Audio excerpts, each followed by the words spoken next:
대중들에게는 엄청나게 자극적인 지금 소재를 던지고 인정했습니다. 노모네. 강모, 양모가 아니라 그냥 노모야. 김판곤 위원장이 있을 때도 정몽규 회장이었습니다. 이미 시스템적으로 붕괴됐고 시스템이 없어도 뽀록으로 잘 굴러갈 수도 있거든요. 상황 인식이 상당히 떨어진다. 잘 모르는 골치 팀장의 아프지. 지시가 가장 힘듭니다. 네. 비위를 잘 맞추는 사람들만 남아있는 그렇죠. 거죠. 지금 2주째 어떠한 발언도 안 하고 있거든요. 아, 왜 나만 가지고 그래라고 생각을 할 것 같아요, 지금.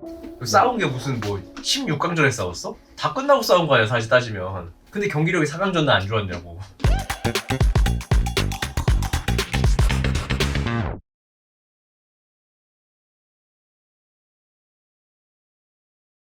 자, 카타르 현장에서 한 달 이상 체류한 두 분 다 이제 귀국했습니다. 네. 네, 고생하셨고요. 여기는 청이 형, 어제 이제 영상에서 네. 나오셨고, 환희 형이 어제 저녁에 들어왔죠? 어제 저녁에 들어왔습니다. 좀 잘 잤나요? 잠은 잘 잤는데 새벽에 한 두세 번 깨는 게 원래 네. 이제 루틴이라고 하더라고요. 카타르에 있다 온 사람들 얘기 예. 들어보니까. 그래서 좀 적응해야죠. 그래서 지금 약간 비행기 위에서 붕 떠 있는 느낌입니다. 그렇습니다. 아시안컵에서 제일 재밌었던 건 뭔가요? 그 축구장 빼면 다 재밌었던 것 같은데. 아, 남의 경기는 재밌었잖아요. 남의 경기도 재밌었고. 저는 이란 카타르 경기 보고 이게 바로 축구다. 이게 이란 그래. 카타르 경기 기록 보면 개판인 거 알아요? 패스 성공률 60%대 55%. 말도 안 돼.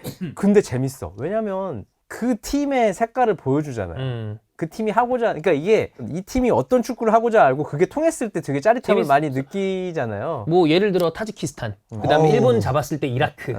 그다음에 이란 뭐 아까 얘기했던 카타르, 임팩트 있는 경기들이 저는 이번에 꽤 많은 대회였다고 생각해요. 대회 자체는 정말 재밌었어요. 그래서 뭐 사실 기록이랑 전술적이 보면 뭐 카타르랑 이란이랑 진짜 뻥 수비 개싸움했죠. 뻥 하는데 네. 재밌잖아. 자, 왜 그들은 그걸 하려고 나왔잖아. 계획하에. 이란이 높이로 찍을 줄 알았는데 카타르가 그걸 그냥 끝까지 버티면서 어쨌든 승리를 만들어낸 경기이기 때문에 그런 것들에 좀 재미를 느꼈고, 지나가다가 이제 한국 사람들이 어디 카페에 앉아있길래 와, 유튜버 영알람이랑 똑같이 생겼네 내랬거든? 영알람이었어.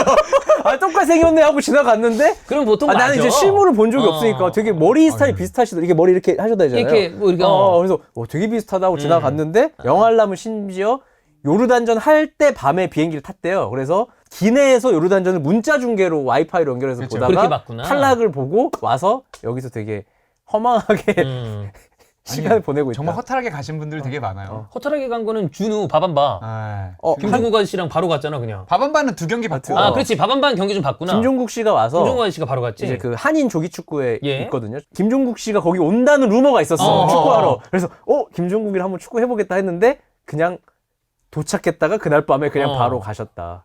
지구 바로 돌아가셨다. 영박 왜냐면 2일인가? 그러니까 새벽 5시에 내렸다가 다음날 새벽 2시에 나가는 비행기가 있어요. 근데 경기를 봤는데 진 거지. 근데 이분은 워낙 바쁜 분이니까. 일정이 많을 테니까 바로 가셔야지. 에잇, 그러고 가신 거 같더라고요.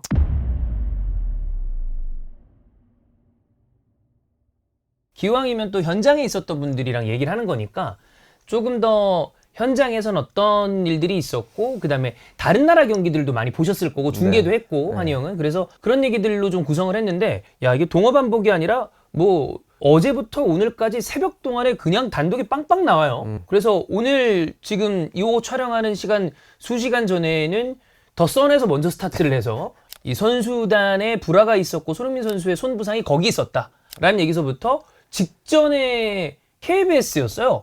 이강인 선수 명단 제외시켜달라고 그랬던 선참 선수들이 있었다라고 그랬는데 거기에 손흥민이 포함돼 있다라는, 뭐 저희는 지금 당장 확인할 길이 없습니다만 그런 일들이 탑편처럼 튀어나오고 있는 상황입니다. 어디부터 얘기를 해야 돼요? 이거 갑자기 기사들이 이렇게 막 쏟아져 나니까 정신이 한계가 없네.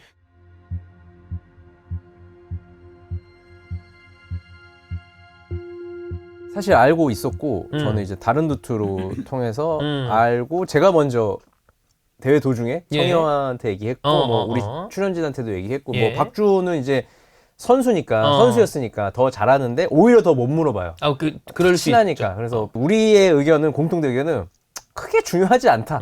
뭐 선수들끼리 싸우는 거 클럽팀에서도 되게 자주 있는 자주 있는 일이고, 일이죠. 대표팀 레벨에서도 그런 경우의 이야기들을 우리가 듣죠. 네. 그리고 뭐 웬만하면 거의 바로 풀립니다. 네. 뭐 그거를 끌고 갈 이유가 별로 없어요. 예를 들어서 진짜 사이가 안 좋아서 뭐 한 10년 원수야. 뭐 그러면 할 말이 없겠지만 이거는 그냥 단발성 뭔가 갈등이기 때문에 크게 중요한 포인트라고 생각을 안 했고, 이게 이제 기사화 되더라도 여기에 포커싱을 할 필요는 없다. 우리는 포커싱을 할 필요 없고 그 다음에 우리 영상과 어떤 우리 얘기들을 들으시는 분들은 저는 본질이 거기가 아니다라는 생각을 하실 것 같은데, 근데 이게 지금 대중들에게는 엄청나게 자극적인 지금 소재를 던지고 인정했습니다. 사실 뭐 다 똑같습니다. 여러분 20대 후반에 30대 초반에 축구 보시는 분들과 선수들과 그냥 똑같다고 생각하시면 돼요. 나이잖아요. 여러분들도 회사 다니면서 뭐 크고 작은 갈등들이 있고 그들도 크고 작은 갈등들이 있지만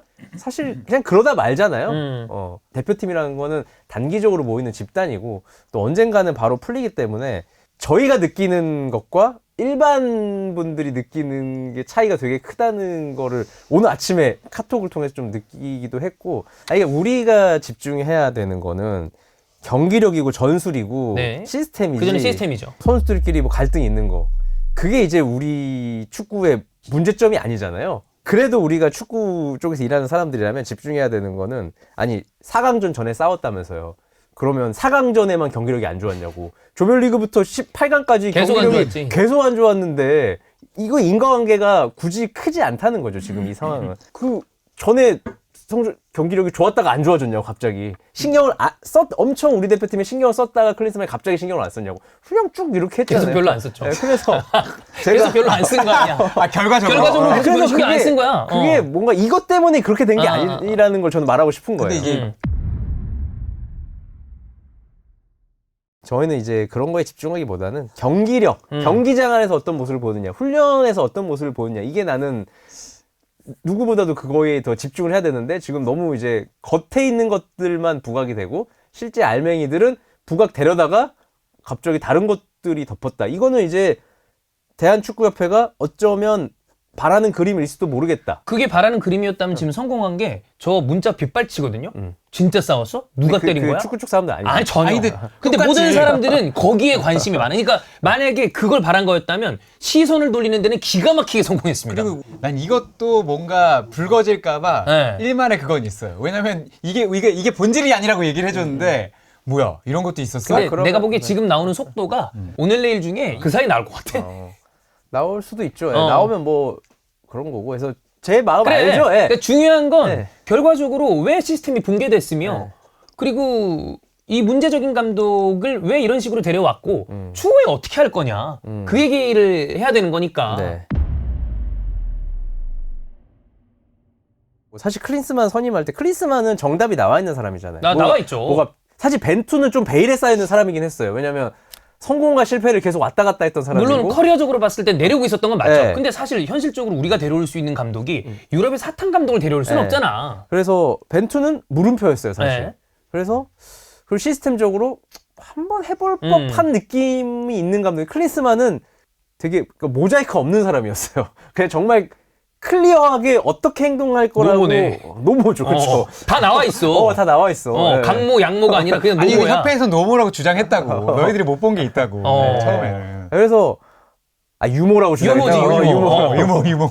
집에 간다, 화상으로 한다, 전술이 없다, 대충 한다. 너무 그냥 되게 당연한, 그렇게 할 거라고밖에 생각을 못한 내용이라서. 원래 그랬던 사람이니까. 그래서 되게 이 얘기를 다시 할 필요는 없을 것 네, 같다는 맞아요. 생각을 항상 하고 많이 있고. 했어. 많이 항상 하고 있고. 그렇다고 그 사람이 이제 뭐 코치진의 아이디어를 잘 수용을 하냐? 또 그것도 아니란 말이에요. 본인이 어쨌든 감독이기 때문에 또 앞에 나서서 하는 걸 좋아하고, 근데 나서서 하는 건 없고. 아니 근데 그 코칭 스태프들은 잘해요? 제가 취재를 해봤는데 헤어 초코 코치는 그나마 괜찮다라는 얘기를 몇 번 들었지만 다른 코치들은 노코멘트 하겠습니다. 노코멘트 하겠고, 우리가 계속 얘기하고 요즘에도 자꾸 우리가 전에 얘기했던 국적으로 코치를 나누지만 국적이 아니라 사실은 현대 축구 흐름에 얼마나 따라가느냐 이런 거잖아요. 네. 근데 독일에서 태어났다고 해서 뭐 지금 유럽에서 잠깐 일했다고 해서 우리 지금 가장 좋은 선수들이 만족할 만한 서비스를 주느냐라고 한다면 벤투 사단에 비해서 많이 부족하죠. 괜찮은 사람이 있다고 들었어요, 그 안에. 근데 안 괜찮고 하는 사람도 있다. 심각한 사람도 있다고 심각한 들었어요. 사람도 있다? 왜 뭘 하는지 모르겠다. 이 사람 있다입니까 많다입니까? 뭐 있어봤자 4명, 5명인데 그 중에 아니 코치 이번에 많았어. 네. 다 그건 아니지만 맞아요. 뭐 저도 그렇게 괜찮은 들었어요. 사람과 능력이 떨어지는 사람.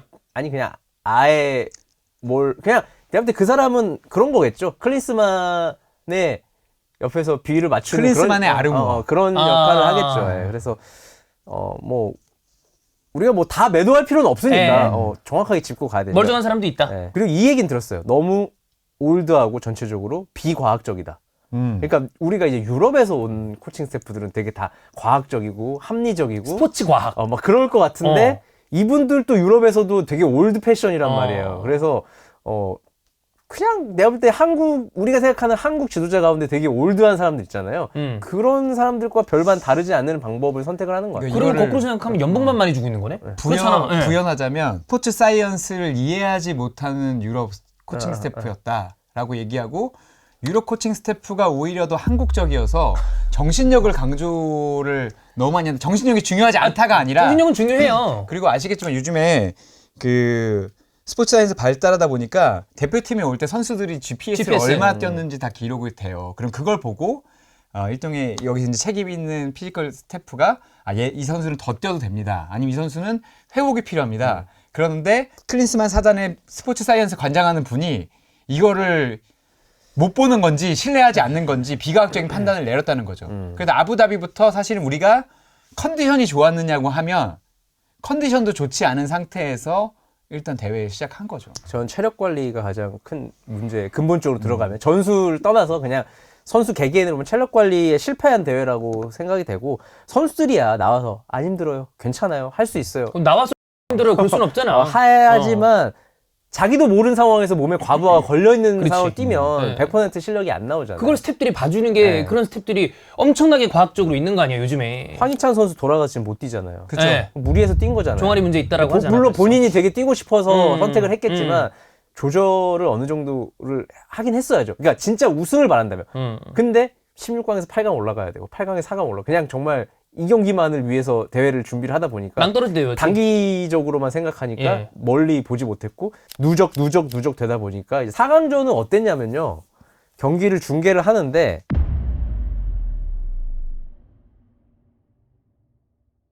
대표팀 암흑 경기는 제가 거의 다 중계했거든요. 생각해보면. 네. 왜냐하면 슈틸리케 예, 와 벤투 초창기를 제가 어, 중계를 했잖아요. 이제 벤투가 좋아지기 시작한 시점엔 제가 중계를 하나도 맞아. 못했어요. 오히려 이번 대회 중계하기 조금 편했던 건 안 좋은 경기에 특화돼 있다 보니까 그 익숙함. 텐션을 내가 알아요. 왜냐하면 대표팀 경기는 분위기 안 좀 진짜 촥 가라앉잖아. 되게 어렵거든요. 예, 대표팀 경기는 신나서 중계하고 싶어 하잖아요, 다들. 네, 다. 근데 저는 신난 걸 해본 적이 없다 보니까 저는 오히려 안 어렵거든요. 근데 박주 위원은 끝나고 되게 너무 힘들지. 이거를 어떻게 표현해야 될지 모르겠다. 선수들 어느 얘기하기도 수준으로. 어렵고 그분은. 슈틸리게 때부터 다 통틀어서 최악이었던 것 같아요. 가장 아무것도 못한 경기였고 거기에 근본 원인은 체력. 그러니까 그냥 선수들이 할 수 있는 게 하나도 없었어요. 경기장 안에서. 그러니까 호주전, 사우디전은 체력이 좀 있고 뭔가 좀 깨어있다 보니까 1대1에서 그냥 우격다짐으로 밀고 들어가서 결국 우격다짐으로 밀고 들어가서 손흥민이 페널티킥 얻어내서 우리가 올라간 거 아니에요. 그렇지. 그리고 또 프리킥 자기가 넣고. 네. 그래서 그런 상황들이 체력이 있으면 발생을 하는데 체력이 없으면 그리고 안 그래도 시스템과 전술이 없는 상황에서 체력까지 없으면 진짜 이런 경기가 나오는구나 생각했고 굳이 따지면 10년 전에 브라질 월드컵 알제리전이랑 가장 흡사한 느낌.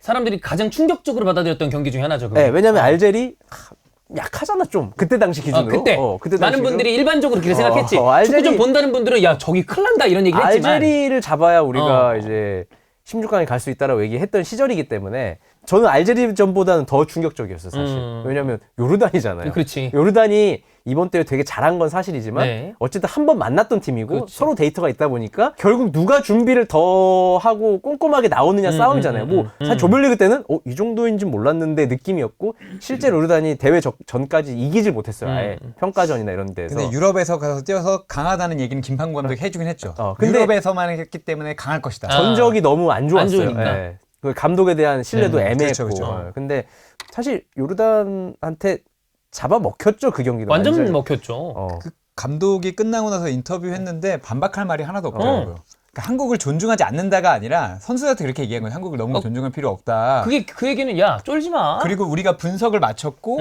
한국의 약점이 사실 그거잖아요. 아까 김한도 얘기했지만 우리 약점이 뭔지 다 봤어. 근데 그분도 그렇게 느낀 것 같아. 얘들은 똑같이 나올 거야. 그리고 체력도 떨어졌어. 그러니까 이 부분에서 막으면 돼. 그 취재를 하다 보니까 어떤 분이 김한하고 똑같은 얘기를 했습니다. 사실 우리가 게임 플랜도 없고 구식 축구를 하는데 체력이라도 좋았으면 요르단하고 1기토 뜨면 우리가 이기지 않냐. 근데 우리는 그런 체력이 없어서 부하가 다 걸린 상태로 갔으니 네. 뭐 바닥난 상태에서 경기한 그래서 거야. 한 골을 먹었을 때 자신은 다르다고 생각했대요. 그 전 경기들은 체력이 있는 상태에서 한 골을 먹었기 때문에 극복할 수 있었지만 체력이 먹는 순간 완벽하게 떨어지는 걸 느꼈다. 자기는 그때 끝났다고 생각했는데 예상과 같아서 오히려 또 참담했다고 얘기는 저도 들었습니다. 끝나니까 아쉽지도 않더라고요. 맞아요. 왜냐면 네. 완패였기 때문에 막 뭐가 이길 수 있었는데 이런 느낌이 1도 없어가지고 그냥 전반전 끝나고 이제 딱 이거 못 뒤집을 것 같은데 뒤집을 카드가 그쵸. 딱 보니까 없더라고요. 벤치에도 없고. 그러니까 어쨌든 이거는 전술로 못 뒤집고 사람으로 뒤집어야 되는데 사람이 안 되니까 전체적으로 되게 끝나고 그냥 허망하다는 생각만 들었고 뭐 아쉽고 뭐 이렇게 했으면 될 거다 이런 얘기를 굳이 할 필요도 없는 경기였습니다. 얘기를 거의 24시간 동안 되게 허탈해 있었던 것 같아요. 그 근데- 다음 경기를 보러 갈 때까지. 네. 되게 화난 사람도 있었어요. 우리 스텝 가운데 화가 났어. 저런 걸 우리가 지금 하고 있다니. 이렇게 한다고? 그랬고 경기장에서 위에서 내려다봤을 때 느낌은 간격이라는 건 없다 우리. 맞아. 그냥 뛰고 싶은 대로 뛴다 다들. 그러니까 이거는 선수들 탓이 아니라 감독이 이걸 조정해 줘야 되는데 그쵸. 심지어 나와서 뭔가 하는 액션조차 없고 조정할 생각이 없고 특히 이제 미드필더랑 공격진의 그러니까 1선, 2선, 3선 따지면 2선과 3선이 어마어마하게 벌어져 있거든요, 우리가. 그 사이에 유청도 거기 들어가서 공 잡으면 돌 수 있겠다. 맞죠, 사실. 나도 돌 수 있지. 공간이 너무 넓으니까. 너무 넓으니까. 아니 없는 거 확인하면 돌면 되잖아. 근데 간격이 이제 TV 화면에는 어떻게 나왔는지 모르겠지만. 졸라 잘 나왔어. 그래요? 잘 나왔어요? 진짜 축구를 그래도 좀 봤다는 사람들은 이거 뭐야? 라고 얘기할 만큼 아예 모르는 분들이라면 사실 그런 거에 대한 생각을 안 하고 보시지만 조금 봤다는 분들은 왜냐면 요즘 축구 좀 본다는 사람들은 그 간격 그다음에 그 간격 유지 이런 걸 얼마나 중요하게 생각해요. 근데 진짜 빵빵 뚫려 있더라. 게다가 카타르는 경기장이 좋아서 중계석의 위치가 좋구나. 아주 좋습니다. 예. 엄청 낮지도 않고 어. 아주 적절한 각도로 보면 되게 넓은 우리의 한강 같은 그런 한강이 넓잖아. 한강이 얼마나 큰 강이야. 세계적으로 되게 넓은 엄청 큰 강이라면서요. 강이잖아요. 그래서 한강 같은 아주 드넓은 공간을 제가 봤고 저희가 이제 PD들이 내려가서 예, 카메라 깔고 바닥에서 한 네. 3-4명이 찍어요. 그래서 네. 그 영상을 여기저기에 활용을 하는데 어. 선수들의 어떤 태도나 지금 표정과 화내는 게 다 나오잖아요. 디테일하게 나오죠. 되게 많이 잡힌 화면이 김민재가 화난 장면이었어요. 근데 화날 만한 게 우 갔다가 우 내려오든지 아니면 그냥 내려서 있든지 뭔가 선택을 해야 되는데 앞에 3명만 압박을 하는데 그냥 본인이 하고 싶은 타이밍에 야, 이건 압박이 아니야. 그냥 산발적으로 뛰는 거지. 그냥 오이 이렇게 하는 거야. 오이. 맞잖아요. 따닥따닥 달려가면 걔는 그냥 옆에 주면 되는 거야. 그리고 따닥 달려가면 또 옆에 주고 그럼 미드필더는 못 올라가 같이. 그럼 거기에 공간이 생기는 거예요. 그래서 압박에 대한 개념을 전혀 선수들한테 인지시키지 않았구나라는 생각이 들었죠. 일치화를 시키지 않은 거죠. 언제 갔다가 언제 내려오고. 그래서 보면 일관성 내려섰다가 갑자기 압박 2명 갔다가 혼자 갔다가 막 뒤로 막 갑자기 구석으로 몰았는데 누구는 안 올라가고 그 뒤에 한 명 쳐져 있다가 해서 이거는 약속된 게 없고 정말 옛날식으로 3-4-3이면 3-4-3 배치해놓고 우리 그 김수빈 FC가 그렇게 하거든요. 수빈이가. 수빈이 3-4-3으로 뛰자. 파이팅 3-4-3. 다 같이 올라와, 다 같이 내려가자. 이런 약속만 하는 아마추어 축구의 느낌을 느꼈고. 아마추어도 오래 한 사람 아닌 팀. 오래 한 팀은 잘하잖아. 잘하죠. 그 예. 타이밍을 알죠. 근데 좋은 선수들이 아무리 배치해놔도 감독이 지시를 하지 않으면 안 선수 되죠. 입장에서는 이거 그래서 어떻게 하라는 거지? 가라는 걸 말라고. 그냥 내가 판단해야겠다. 근데 선수는 뒤통수를 보고 가야 되잖아요. 서로. 이 형 갈라나 보다. 나도 가야지. 이런 게 전혀 없어서 이거는 진짜 참 한심한 축구고 사실 좀 창피했어요. 그 축구가 아시안컵에서 이기고 있다는 것도 되게 민망한 상황이고 개인의 능력으로 이겼다는 표현이 아주 정확한 대회였고 사실 대회 전에는 개인의 능력으로 한다 이런 얘기 있었잖아요. 그때 약간 솔직히 한 10%는 희망이 있었어요. 그래도 워낙들 세니까. 그래도 되지 않을까? 아니 그래도 대회 가면 좀 더 잘 엮겠지라는 여지가 있었죠. 근데 여지 없이. 근데 개인의 역량으로 거기까지 갔는데 그 개인들한테 책임을 돌리고 연락은 안 받고 이게 사실 대외적인 축구적인 얘기는 어찌 보면 저는 이번 대회는 분석의 의미가 과연 있나? 그러니까 제가 들어와서 분석한다고 했을 때 그거를 왜 굳이 분석을 끝나고 하지? 왜냐면 경기 끝나면 분석해야 되는 거 아닌가? 내부에서? 맞아. 안에서? 아니 분석을 한다는 게 말이야. 분석을 하고 대회 나가고 이걸 굳이 뭐 와서 정리를 한다 그러면 이해되는데 분석을 한다 그러니까 정리 결산 같은 건 해야지. 근데 그것도 이제 뭐 온라인으로 한다니까. 그리고 이제 다시 협회로 돌아오면 뭐 전력 강화 위원회 뭐 회의를 소집을 해서 뭘 결정을 하겠다고 하는데 전력 강화 위원회 명단을 보세요.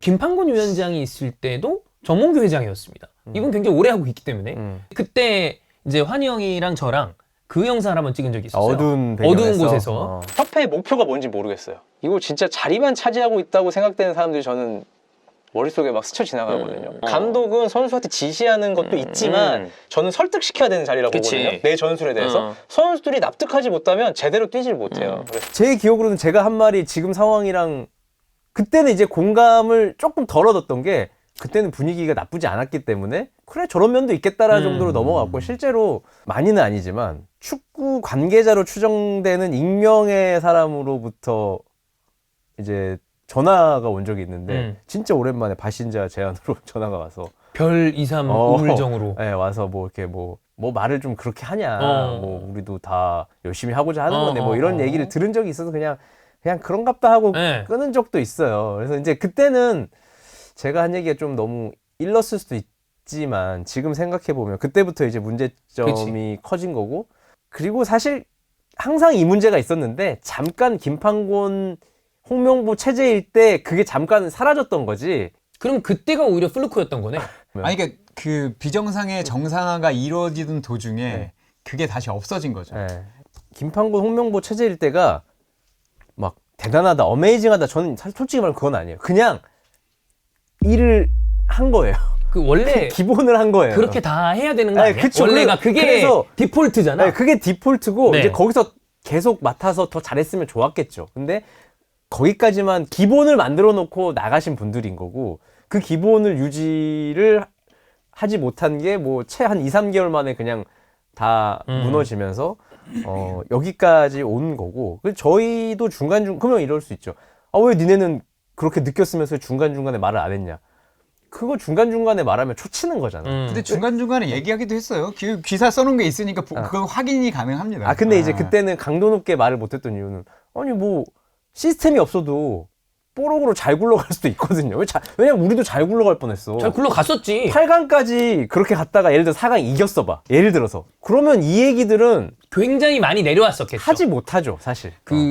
저 아는 또 축구에 종사하지 않는 전혀 다른 데 있는 분이 자기는 월드컵 이후에 이번 대회 같은 감동적인 대회는 처음이었다. 그래. 왜냐면 그렇게 느낄만 해. 결과만 보면 결과만 보면 감동적이죠. 120분까지 기다렸다가 사실 짜릿함을 2번이나 줬잖아요. 제가 거기서 중계하면서 좀 안 하려고 했던 게 국내의 어떤 그런 반응에 대해서 내가 반응하지 말자. 그러면 제 해설에 영향을 미칠 수 있으니까 그래서 내가 보던 대로만 얘기하자라고 해서 사실 한국 소식을 그렇게 접하진 않았거든요. 제가 뭐 유튜브도 안 보고 뭐 기사 우연히 보는 거 정도로 봤는데 국내는 막 너무 재밌고 와 이거 진짜 짜릿하다. 밤새서 본 보람이 있다. 도파민 축구. 사실 중계진 입장에서는 그게 너무 좋잖아. 사실 중계 입장에서 방송으로 봤을 땐 그렇지. 방송적인 입장에서는 시청률도 그렇고 화제성도 그렇고 너무 좋으니까 뭐 우리 그냥 알고만 있자라고 하고 이제 넘어갔는데 한편으로 그런 거 있었어요. 이런 식으로 우승하면 스탠스를 어떻게 취해야 되지?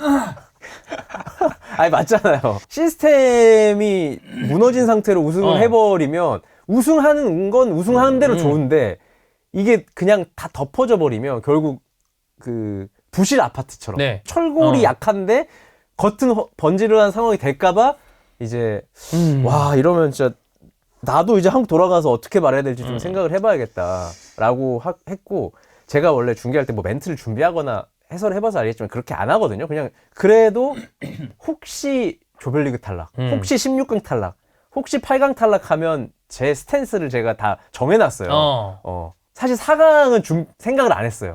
왜냐면 너무 어렵더라고.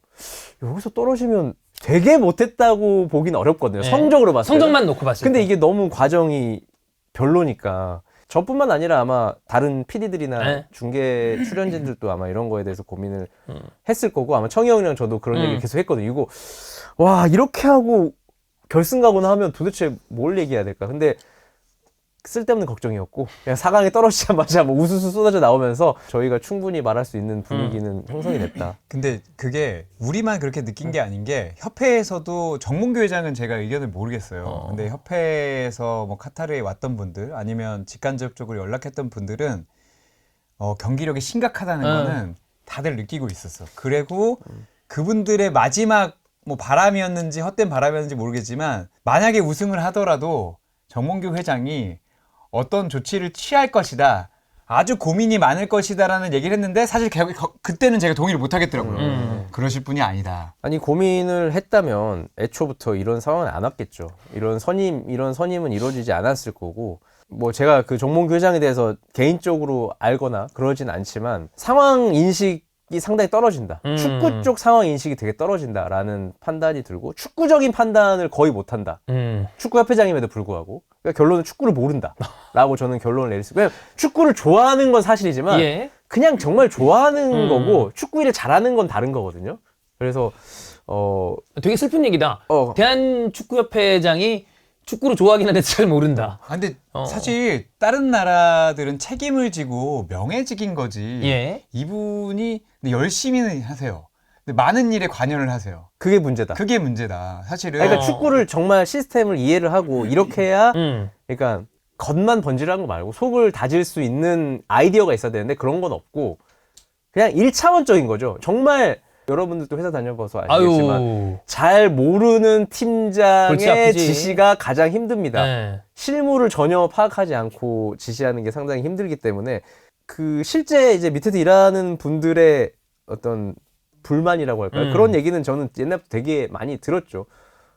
근데 또 은근히 고집이 강해서 은근히가 아닌 것 같아. 그러니까 개센 것 같아. 겉에 보기에는 되게 부드러운 느낌을 주잖아요. 뭐 이게 되게 인상이 세거나 막 크거나 이런 느낌은 아니니까. 정몽주는 세 보이죠. 되게 불같은 느낌을 주잖아요. 그 사람은 네. 세 보이죠. 근데 그런 느낌과 전혀 반대로 예. 본인의 생각은 또 확고 그러니까 그 이경규 선생님이 한 말 있죠. 책임지고 사퇴해라? 아니 아니에요, 그거 말고 그거 말고 그 신념을 가지면 그거 그래 예, 저는 그게 이제 이분의 이번에 책임지고 사퇴해라 그 얘기 그거는 이제 요즘 어록이고 옛날 어록. 감독도 코치가 좋아야 좋은 감독이 나오듯이 협회장도 주변에 코치해주는 실무진들이나 어떤 이사진들이 좋아야 좋은 결정을 내릴 수 있잖아요. 근데 문제는 두 가지죠. 일단 듣지 않고 그리고 일단 조언도 하지 않고. 야 그러면 듣지도 않는 그러니까 조언도 안 하고 듣지도 않으면 그거는 결국에는 아무것도 안 하고 있다는 그러니까 말이야. 이게 닭이 먼저인지 달걀이 먼저인지 모르겠어요. 그러니까 네. 안 들으니까 조언을 안 하는 건지 아니면 뭐 조언을 안 하니까 그냥 안 듣는 건지. 모르겠어요, 저도. 근데 저는 후자라고 보는 게 제가 좋아하는 말 중에 절대로 바꾸지 않는 한 사람이 모두를 바꾼다는 얘기가 있거든요. 근데 정몽 회장이 처음에 왔을 때는 의견을 상당히 많이 청취를 했대요. 근데 의견을 청취하고서 나에게 의견을 맞지 않는 사람을 내면 언젠가는 그분이 배제되고.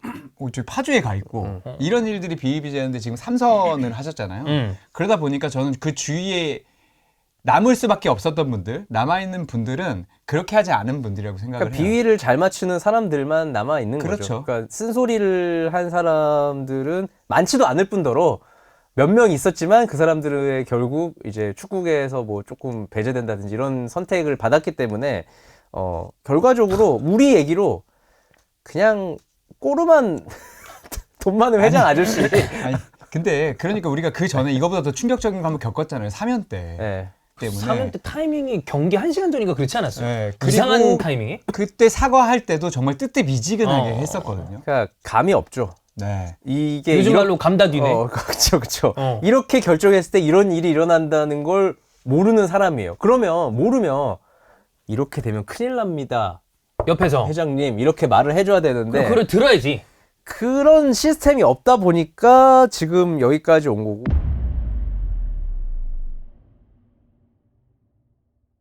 전력강화위원회 뭐 회의를 소집을 해서 뭘 결정을 하겠다고 하는데 전력강화위원회 명단을 보세요. 다 자기 일 하시는 분들이에요. 이런 분들이 와서 의견을 뭐 직함을 줬으니까 의견을 내겠죠. 근데 본인 일이라고 생각하고 의견을 낼까요? 의견 낼 생각도 없는 것 같은데. 왜냐면 그분들도 뭐라고 할 수 없어. 왜냐면 그분들 본업이 있는 사람들이. 예를 들어서 그거잖아요. 투엘이 독일 대표팀 전력강화위원회인 거랑 똑같은 거잖아요. 그렇지. 이상하잖아 상황이. 로제도 들어가 있고 막. 근데 알론소도 와 있어. 그래. 우리는 그게 자리 배치를 옛날부터 이상하게 해왔어요. 그래서 이걸 전임으로 할 수 있는 분들이 필요한 거거든요. 그러니까 이거에 대한 전문가가 와서 그 사람들은 정말 실시간으로 현장에서 분석을 해서 데이터를 만들어서 보고서를 올리면 경기 끝나고 분석할 필요도 없어. 대회 끝나면 대회 다다음 날에는 리포팅이 나와 있어야 되는 구조로 가야 되는데 이거를 다 끝났는데 한 2주 있다가 갑자기 와서 경기를 다시 보면서 분석한다는 것 자체가 말이 안 되는데 그 명단을 봐도 이해도 안 되고 그분들이 뭐 열심히 해주시면 고맙겠지만 열심히 하라고 우리가 강요할 수 있는 인물들도 아니고. 겸직이니까 다. 그 김판곤 그 체제에서는 그거 참여했던 제가 박건하 전 감독에게 물어봤어요. 근데 일이 상당히 많았대. 한준이 지금 부회장한테 물어봐도 되게 세세하게 와서 자기가 있는 뭐 구성원들, 팀원들하고 상당히 많이 얘기를 했대요. 이번에는 제가 계속 말씀드리고 있지만 대표팀 일단 주제가 전력강화위원회에 올라간 지가 오래됐다. 사실은 없다 거의. 근데 이분들은 자기들이 준비를 하진 않았는데 김한 말대로 생업이 있는 사람들을 갑자기 불러서 아니 제가 어떻게 하라고 저희가 준비한 것도 아니고 분석을 같이 하지도 않았는데 이제 와서 평가를 하라고 하면 갑자기 뭘 할 수가 있겠어요. 이분들이 가장 불쌍한 전력강화위원들이야. 감독 뽑을 때도 명단만 봤어. 마지막에 30분 전에 됐다고. 그리고 이제 와서는 회의도 같이 안 했는데 일종의 연대 책임을 지면서 나이 바빠 죽겠는데 지금 K리그 개막 직전인데 와서 아니 화상으로 갑자기 대회 평가를 하래. 이미 시스템적으로 붕괴됐고 그다음에 환희영 말대로 긴 기간을 보자면 오히려 김판곤 위원장이랑 홍명보 이렇게 감독이 있을 때가 플루크처럼 잠시 정상이 됐다가 원래대로 돌아간 건데 네. 그럼 이거를 정상으로 돌리려면 뭘 해야 돼요?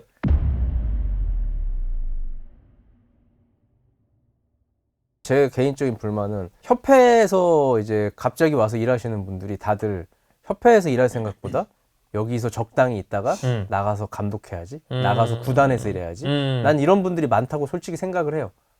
그리고 협회가 그런 분위기를 만들었다고 생각을 해요. 언제든지 나가서 하고 싶은 거 생기면 하세요. 그러니까 일관성이 당연히 없을 수밖에 없고 전임 지도자 같은 경우도 뭐 오래 하시는 분도 있지만 틈만 나면 나가려고 그러잖아요. 발판으로 삼으려고 하죠. 네, 발판. 그러니까 나가지 말라는 게 아니에요.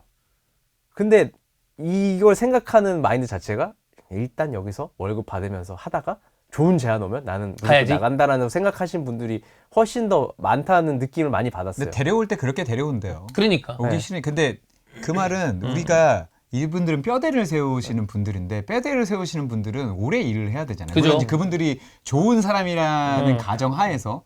근데 우리는 좋은 사람을 데려오기도 어렵고 좋은 사람을 데려왔다 하더라도 야 이걸 딛고 나가면 돼.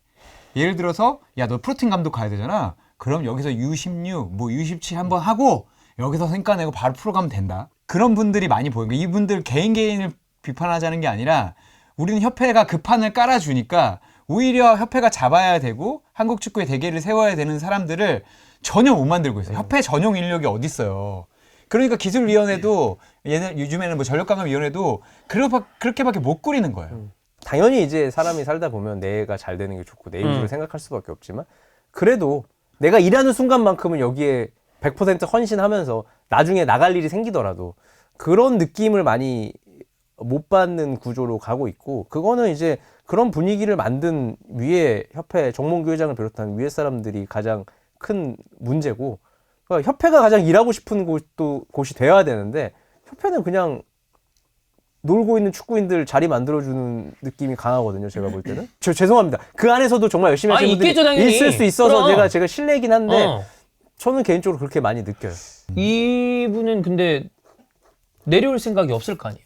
되게 상징적으로 사실 협회장이 바뀌는 게 큰 임팩트를 줄 수 있을 텐데 그거를 생각은 없는 거 아닌가? 비겁하다고 생각하는 게 협회장이잖아요. 되게 잘할 때는 항상 앞에서 옆에 있고 하면서 못할 때는 항상 뒤로 없어져. 일반 기업 회장들이 요즘은 큰일 났다 싶으면 뭐 본인 SNS를 하든 기자회견을 하든 뭐 성명서를 내든 어떻게든 해서 본인의 회사를 수습해서 정상화하려고 노력을 하잖아요. 앞에 나오죠. 왜냐면 주가 방어도 해야 될 거 아니야. 진짜 안 할 말로. 근데 지금 이 상황에서 지금 2주째 어떠한 발언도 안 하고 있거든요. 나는 텍스트라도 나올 줄 알았어. 근데 그것도 안 나오더라고. 그러니까 뭐 잠깐 기다려달라, 수습하겠다 이게 전혀 없고 큰 범죄를 저지른 게 아니잖아요, 정몽규 회장이. 그럼 나와서 아 내가 뭐 생각을 이렇게 했는데 내 생각과 뭐 달랐다라고 한다든지 아니면 내 계획은 이거였는데 아 좀 국민의 정서와 안 맞았던 것 같다 뭐 이런 식으로라도 얘기를 하든지 그러니까 뭘 해서 우리는 그 사람의 생각이 궁금한 건데 제가 봤을 때는 아 왜 나만 가지고 그래라고 생각을 할 것 같아요 지금 이 상황에서는 그러지 않고서야 안 나오는 이유를 밖으로 안 나오는 이유를 설명하기가 어려워요. 어렵죠. 되게. 그러니까 제가 봤을 때 반대나 비판에 완전히 너무 취약하다. 그리고 근데 본인이 하고 싶어 하시는 장은 그 반대나 비판에 매우 잘 노출이 되고 그 맞을 일이 있다면 내가 맞아야 되는 그죠? 사람인데 더군다나 축구 같은 메이저라고 볼 수 있는 종목이고 가장 우리나라에서 인기가 많은 종목은 그만큼의 이제 리스크가 따르기 때문에 선택을 할 때도 신중하게 해야 되고 항상 뭔가 위기가 생겼을 때 빠르게 대처를 해야 되는 건데 지금 사과를 하든 뭐 그치. 나 잘못 없다라고 해명을 하든 하든. 뭔 말을 하든 나와야 그건 될 거 아니야. 중요한 건 아니고 뭐 말을 해야 될 거 아니야 기본적으로. 그리고 우리가 그게 대한축구협회의 그래도 가장 공식적인 입장인 거잖아요. 네. 회장이 얘기했으니까. 근데 지금은 언론에 뭘 언론 플레이를 하려는지 모르겠는데 이게 찔끔찔끔 흘리고 누가 봤을 때 표현이 좀 그렇게 생각해서 정말 흘리고 누구한테는 확인해주고 그 다음부터는 전화 안 받고 이런 식으로 하는 거는 대한축구협회의 격을 너무 떨어뜨리는데 따지면 스포츠 단체 중에 가장 센 단체 아니에요. 그쵸. 돈 가장 많이 버는 단체 아니에요. 대한체육회 소속으로서 생각했을 때 축구협회가 짱 아니야? 짱이- 예. 네, 거의 가장 큰 조직 아니야. 그러니까 대한체육회와 대등하게 자신을 네. 생각하고 있어요. 근데 왜 태도는 대등하지 않고 어. 되게 좀 쪼다 같아요 저는 좀 개인적으로. 이게 아니 그러니까 너무 이런 걸 우리는 인배라고 부르죠. 소인배. 인배. 이거는 본인을 위해서라도 그러니까 축구 말고 그냥 본인 회사를 위해서라도 나와서 뭔가를 해야 그죠? 되는데 되게 악수를 두고 있는 상황으로밖에 안 되고 이제 뭐 AFC에서 뭐 하려고 하잖아요. 피파 이제 떨어졌고 네. 사실 피파에서도 떨어지는 것도 되게 창피한 일이거든요. 왜냐면 그 자리가 되게 많은데 어. 그 등수 안에 못 든 거잖아요. 국제적으로도 축구계에서 인정을 못 받는 상황인데 이제 국내적으로도 인정을 못 받는 상황이 돼서 축구계에서는 추가적으로 이제 그 분이 뭔가를 하셨을 때 누가 믿어주고 누가 얘기를 들어주냐 이거죠. 지지 못 받죠 이러면. 네.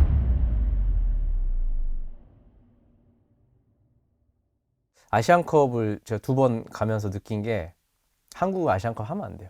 할 깜냥이 안 돼, 내가 볼 때. 외교적으로도 그렇고 지금 하는 행동도 어쨌든 아시안컵을 하게 되면 협회가 주최적으로 그치. 대회를 주최할 건데 우리 유치할 뻔했잖아. 어. 할 뻔도 아니고 이제 뭐 어쨌든 시도는 후보군에 했잖아요. 있었죠. 예. 예. 근데 사실 했으면 어.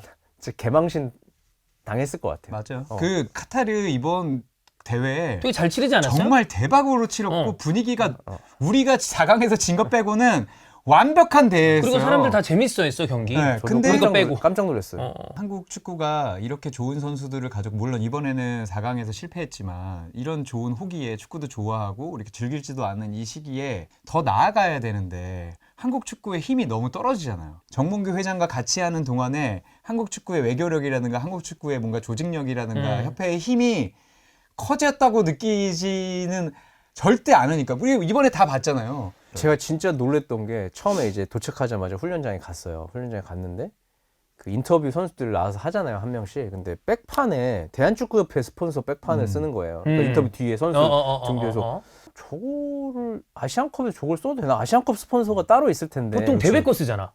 이상하다. 저게 말이 되나 했는데 아니나 다를까 며칠 있다가 이틀 있다가 바꿨죠. AFC에서 제지돼가지고. 제재돼서 그래서 너무 저런 쪽팔린 거 아니야? 기본적인 것도 거기서부터 시작되는 거잖아요. 사소한 그런 거죠. 어떤 일 처리. 네, 그래서 맞아. 그런 거 보면 다 알아.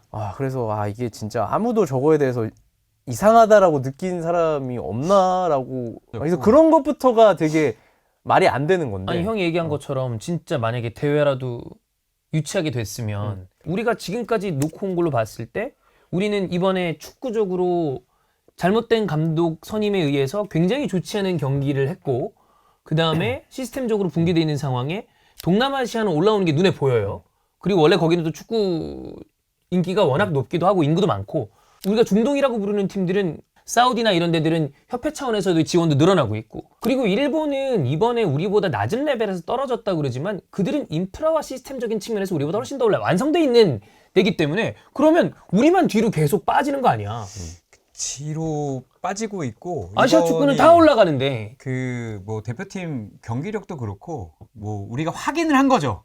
그러니까 말로만 하던 걸 우리가 우리가 33일 동안 보면서 아 이게 축구만 좀 아쉬웠던 게 아니라 감독 하나 잘못 뽑아가지고 선임과정 무너져서 그런 게 아니라 전체적인 그 한국 축구의 힘은 딱 거기만 있는 게 아니잖아요. 손흥민, 이강인, 김민재를 가졌다는 걸 빼고는 매력적인 게 단 하나도 없다.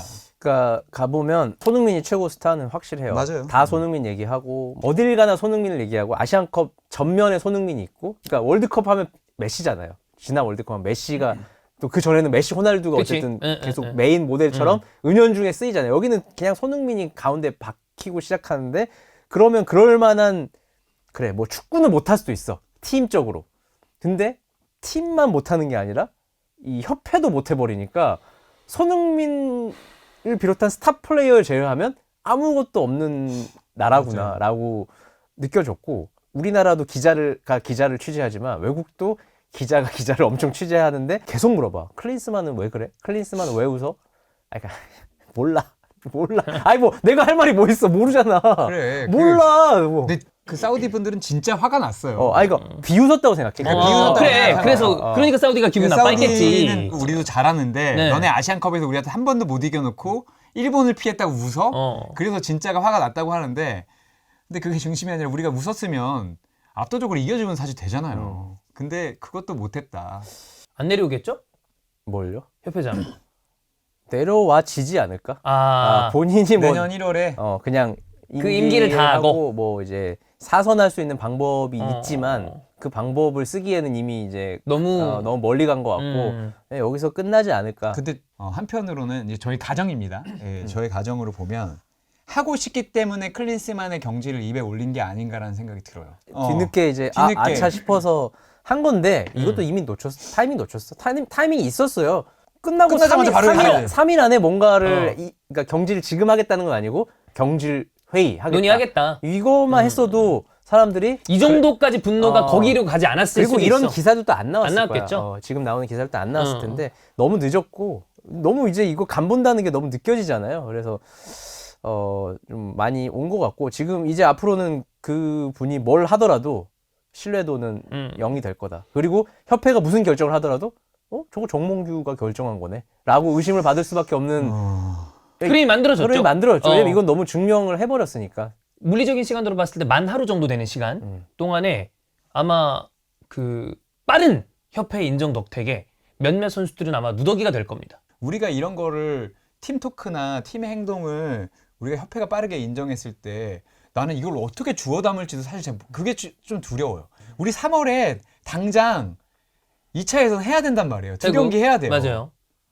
어떻게 할 거예요? 그때는 누가 뽑을 거고. 우리 말레이랑 한 거 보면 나는 이번에 그래도 태우 위험해. 원정 위험해. 완전 위험해요. 티켓 좀 늘어났으니까 문제 없겠지라고 생각했는데 홈 경기는 그렇다 치고 원정 가가지고 무승부 싸움이 이건 답도 없습니다. 이게 사실 이 정도면 엄청난 스타 플레이어 뒤에 있었던 민낯들이 다 나온 거 아니에요? 보통 이렇게 민낯들이 나오면 이게 수습이 잘 되면 기회라고 생각을 사람들이 하잖아. 네. 근데 이게 수습이 잘 되면 기회입니다.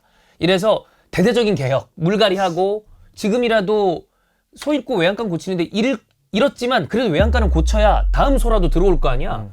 근데 그대로 만약에 묻고 넘어가면 우리는 진짜 축구로 즐거워할 일이 앞으로 영 없을지도 모르죠. 그렇죠. 아니 우리 축구로 먹고 사는데 네. 누가 저한테 그랬던 얘기 그게 딱 생각나요.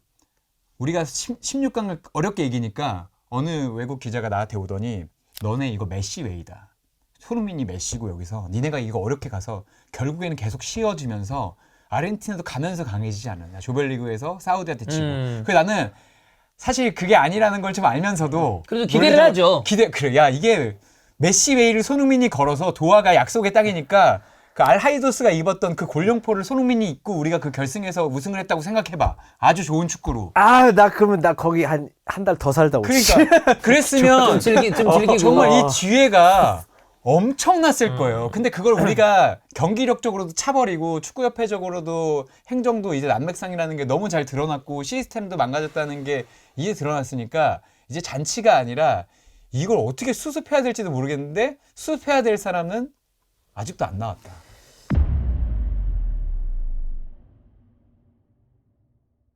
자, 아시안컵 카타르 아시안컵 끝나지 않았습니다. 4월에 23세 아시안컵이 그거 올림픽 본선 가는 거예요. 근데 또- 그거 쉽지 않아. 또 카타르 도하에서 또 가요? 열립니다. 아 그건 모르죠. 그건 모르고. 또 가면 진짜 레전드인데. 근데- 왜냐면 그게 진짜 이번에 쉽지 않긴 하더라고요. 쉽지 않아요. 저도 너무 어렵고. 일단 한일전 카드가 조별리그에 있기 때문에 중국도 들어갔어요. 그것도 심지어 3차전이에요.